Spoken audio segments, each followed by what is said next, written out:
Hi everybody, my name is Roxana Angles and I'm a school counselor for Palm Springs Unified. I'm actually making this video because I've had a few requests from parents asking me how they talk to their kids about the pandemic that's going around, the coronavirus.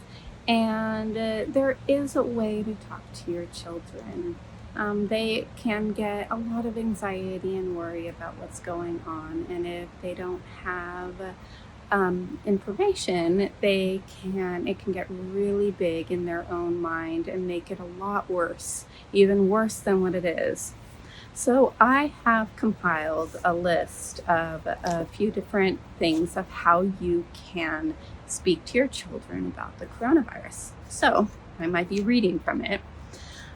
So first and foremost, do not be afraid to discuss. I know it can be uncomfortable, and we have that inner sense to just like brush it off or not hear them on their fears, but it is something to conquer because, like I said earlier, children tend to have, especially the younger children, they can have something that's called magical thinking, which in some ways, when they play, it's what strikes their imagination, that wonderful sense of imagination.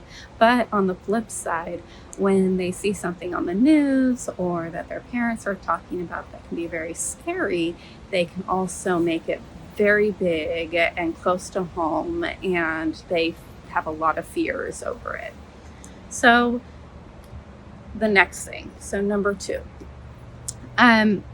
first ask them of what they think it is or their concerns. This will actually help you out tremendously, because what will happen if you broach the subject, you might say something that they didn't already know, and then it opens up a whole can of worms of lots of other questions. But if you begin just with what their worries are, then you can go ahead and address those worries and concerns. So number 3 is age appropriate. So what you're going to say to your 5-year-old will definitely be different than what you're going to say to your 14 or 15-year-old. And that is depending on developmental aspects or how they take information. You're their parent, and you will definitely be able to gauge that, I think, effectively. Number 4. Focus on the things that you do have control over, or that the child has control over.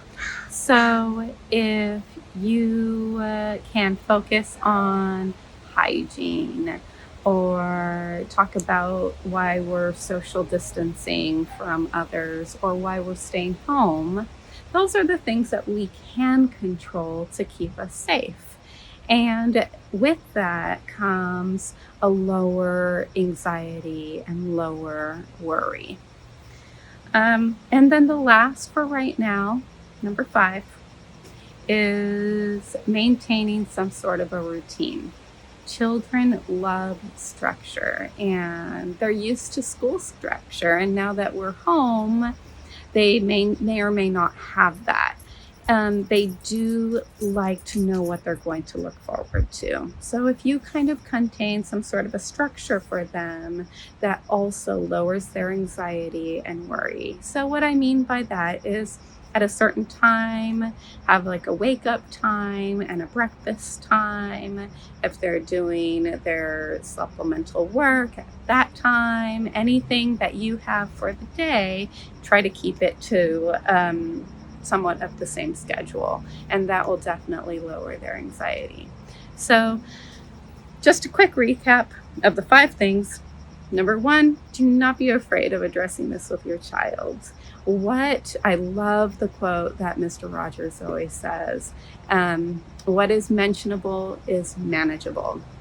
And I truly believe that. So number 2, keep it age appropriate.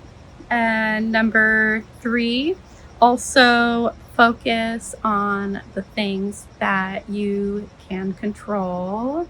Number 4, oh wait, I think I forgot one, but that's okay. Also, just keep a routine and let them know that they are safe. Those words coming from you can just mean the world. And you are their grown up, they look up to you, and having you talk to them is just the number one thing. So, thank you so much. If you have any questions for me, go ahead and leave a comment below, and I'll talk to you guys soon. Bye.